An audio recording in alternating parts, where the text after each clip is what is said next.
Vous qui avez passé la quarantaine et qui souhaitez donc transmettre un message fort de votre expérience de vie, de ce que vous avez pu surmonter comme épreuve, si vous lancez une chaîne YouTube, eh bien, quelle est la seule personne à qui vous devez parler?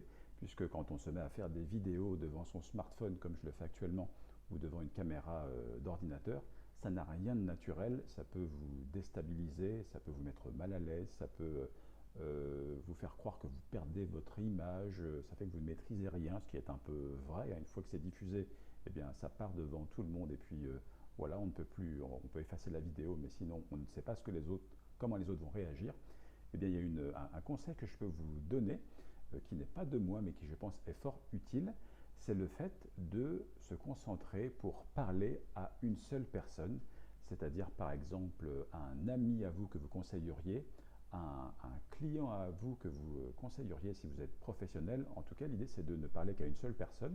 Alors ce qui est paradoxal puisque à la fois l'idée quand vous faites des vidéos sur YouTube, eh bien c'est dans le but d'impacter un maximum de gens. Si vous avez 100 personnes qui regardent votre vidéo, si vous en avez 1000, si vous en avez plusieurs milliers, c'est ce que je vous souhaite, eh bien vous aurez du succès, vous aurez impacté un grand nombre de personnes.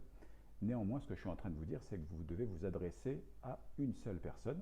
Alors c'est une idée en fait qui vient du principe que Internet, en fait, on est dans la relation, on est dans l'authenticité, on est comme si on était en train de parler face à face, puisque la vidéo, c'est ce qui se rapproche le plus bien d'une conversation naturelle. C'est pour ça que la vidéo sur YouTube est l'outil le plus puissant, le plus parlant, là où les gens pourront le plus facilement eh bien, voilà, se reconnaître en vous, adhérer à votre propos, adhérer à des choses, même plus dans la forme que parfois sur le fond.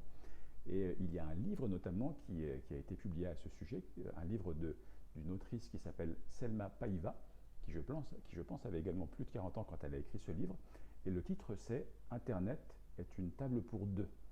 Donc vous comprenez l'idée, c'est que vraiment ce qu'on va proposer dans les vidéos, ce sont des morceaux de conversation. C'est l'expression qu'elle emploie, par exemple dans son livre, c'est de dire, c'est le fait de communiquer, de faire des vidéos, d'en faire plusieurs sous différents angles pour parler d'une thématique précise. C'est important d'avoir un objectif. Par exemple, cette chaîne YouTube, elle a un objectif clair, c'est d'aider les personnes qui ont plus de 40 ans, un peu comme moi, c'est pour m'identifier à vous, c'est pour vous aider à créer votre première chaîne YouTube et à commencer à démarrer à faire des vidéos en surmontant les problèmes techniques. Et un exemple est que votre smartphone et les oreillettes peuvent déjà suffire dans un premier temps.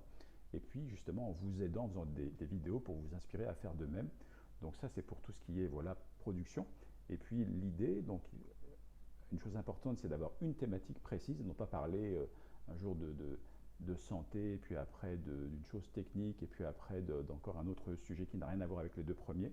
L'idée, c'est d'avoir une thématique claire sur votre chaîne YouTube. Ça va aider YouTube à vous identifier, donc à proposer votre contenu à des personnes qui vont taper par exemple sur Google ou sur YouTube, eh bien, comment créer ma première chaîne YouTube, par exemple, facilement ou avec un smartphone.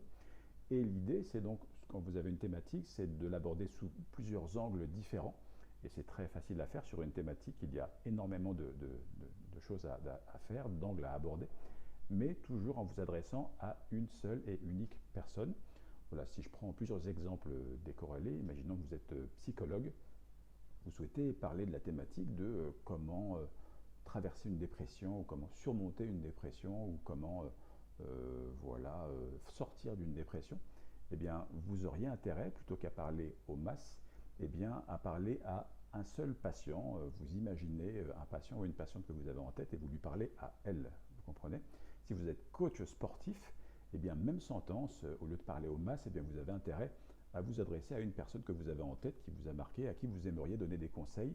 Et c'est ça que vous allez faire, mais devant votre smartphone ou devant votre ordinateur avec la caméra. Moi-même, à l'âge de 40 ans, j'ai créé une chaîne YouTube et j'ai vu ce que ça m'a apporté. C'est pour ça que j'ai envie de vous partager la même chose et que vous fassiez la même chose. C'est qu'à l'âge de 40 ans, j'ai créé une chaîne sur l'immobilier, donc c'était assez agréable puisque les appartements, avant rénovation, après rénovation, ça se prête vraiment facilement à la vidéo. Il y a une transformation, il y a plein de choses dont on peut parler sur l'immobilier, les travaux, la décoration, l'ameublement, la fiscalité, le neuf versus l'ancien, l'importance de se créer un patrimoine immobilier, pourquoi l'immobilier versus la bourse. Enfin, il y a comme je vous le disais, il y a 100 angles sous lesquels aborder cette thématique. Et une des erreurs que j'ai pu faire, par exemple, c'est que je démarrais souvent mes vidéos en disant « Bonjour les investisseurs ». Donc ça, vous voyez, c'est exactement le contraire du conseil que je suis en train de vous donner. C'est une erreur parce que c'est plus personnalisé.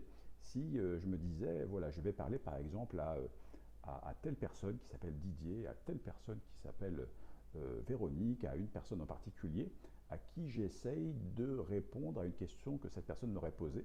Et en fait, sauf que la réponse, eh bien, au lieu de bénéficier à une seule personne, celle qui m'a posé cette question, eh bien, elle bénéficie à toutes les autres personnes qui probablement se posent les mêmes questions.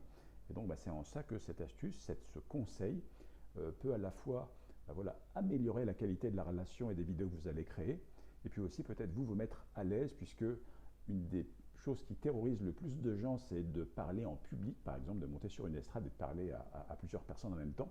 Donc si vous, psychologiquement, ça vous aide par exemple à vous dire, allez, je vais par exemple mettre la photo d'une personne, ou en tout cas m'imaginer que je ne parle qu'à une personne et son prénom c'est comme ça, et je vais et sa problématique c'est comme ceci, et eh bien ça va peut-être vous mettre à l'aise et vous allez être plus fluide et plus, voilà, plus naturel, plus authentique, puisque quand on est face à face à une table pour deux, comme le disait l'autrice du livre, Internet est une table pour deux, eh bien on parle de manière naturelle, tout à fait normalement, j'allais dire, on répond aux questions de manière spontanée, de manière parfois avec le sourire, où en tout cas on est à l'aise, et parfois on se met devant une caméra et là on est complètement voilà, paralysé, on se demande ce qui va se passer, comme s'il y avait un enjeu gravissime, ou en tout cas on peut changer d'attitude et être plus tout de suite un peu plus, en tout cas être moins à l'aise.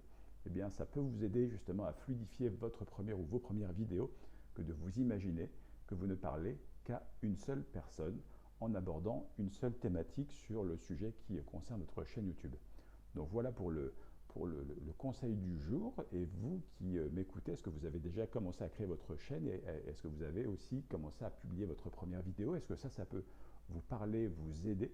Et puis par ailleurs, au niveau de la technique, si vous vous demandez pourquoi je porte des oreillettes, eh bien c'est tout simplement parce que c'est pour vous montrer, c'est une façon de vous montrer que démarrer avec un smartphone et des oreillettes, c'est déjà suffisant au niveau matériel. Je n'ai pas l'iPhone dernier cri, je ne sais même pas quelle version c'est, mais en tout cas, vous voyez que si c'est la technique déjà aussi qui vous gêne, et j'essaye d'incarner cette chose-là grâce à cet équipement tout à fait basique et rudimentaire, mais tout à fait suffisant, eh bien, c'est la raison qui fait que je porte ces oreillettes. Et autre raison, eh bien, c'est parce que quand vous faites des vidéos, alors l'image est une chose, c'est important, mais surtout, plus fondamentalement, c'est le son et la qualité du son qui va être plus pertinente, parce que vous l'avez peut-être déjà vécu quand vous regardez une vidéo et qu'il y a un bruit de fond, si c'est fait en extérieur, s'il y a, je sais pas, la pluie ou un ruisseau ou des voitures qui passent, ou bref, des nuisances sonores, ça va venir parasiter le message, et c'est en cela que avoir un bon son, et notamment avoir un micro près de sa bouche, et notamment celui des oreillettes par exemple, comme c'est le cas ici, eh bien ça va beaucoup améliorer la qualité de votre message et de votre vidéo, paradoxalement. La vidéo et sa qualité est une chose, mais l'audio est également plus important. Donc voilà pour les deux raisons qui font que je porte ces oreillettes, et que donc c'est aussi un autre signe pour vous dire vous n'avez aucune excuse au niveau de la technique. C'est ça qui si c'est l'excuse derrière laquelle vous vous réfugiez, vous n'avez pas d'excuse valable en fait, c'est juste que vous devez tout simplement vous mettre devant comme je le fais, et puis voilà, appuyer sur record, appuyer sur enregistrer et vous lancer en vous disant voilà, je vais parler cette fois-ci à telle personne et non pas à toute une masse, donc ça va être beaucoup plus facile. Je m'imagine que je suis en face d'elle en train de parler, en train de prendre un café, et c'est beaucoup plus fluide. Voilà pour le conseil du jour. Pour vous spécifiquement qui avez la quarantaine passée, qui souhaitez créer une chaîne, qui souhaitez améliorer votre visibilité, qui avez un message à communiquer, qui souhaitez juste immortaliser des moments pour que vos proches puissent d'ailleurs en profiter. Il y a 1000 bonnes raisons pour lancer une chaîne YouTube, et pour également voilà, tirer les leçons de la chaîne que moi-même j'ai créée dans l'immobilier il y a de cela quelques années maintenant, et voilà, des conseils qui vont vous servir à vous lancer et à vous exprimer en vidéo. N'hésitez pas dans les commentaires sous cette vidéo à poser vos questions, à me faire vos remarques, à me dire si vous avez déjà testé ce conseil du jour, le fait de ne parler à une personne, une seule et pas plusieurs. Et je m'attellerai à répondre également à toutes les questions, ou à rebondir sur les commentaires que vous pourrez me faire. Voilà, je m'appelle Stéphane Lejeune au passage, je ne sais pas si je l'ai dit dans cette vidéo. Et bien, je vous invite à vous abonner à cette chaîne si elle vous aide, à me suggérer des questions, des sujets qui vous préoccupent si vous souhaitez vous lancer sur YouTube. et à aimer cette vidéo si ça a été le cas. Et je vous dis donc à bientôt pour les prochaines. Il y en aura d'autres sur différents aspects pour vous aider à créer votre chaîne YouTube et à créer des vidéos également pour que tout le monde puisse en profiter. À bientôt dans les prochaines vidéos.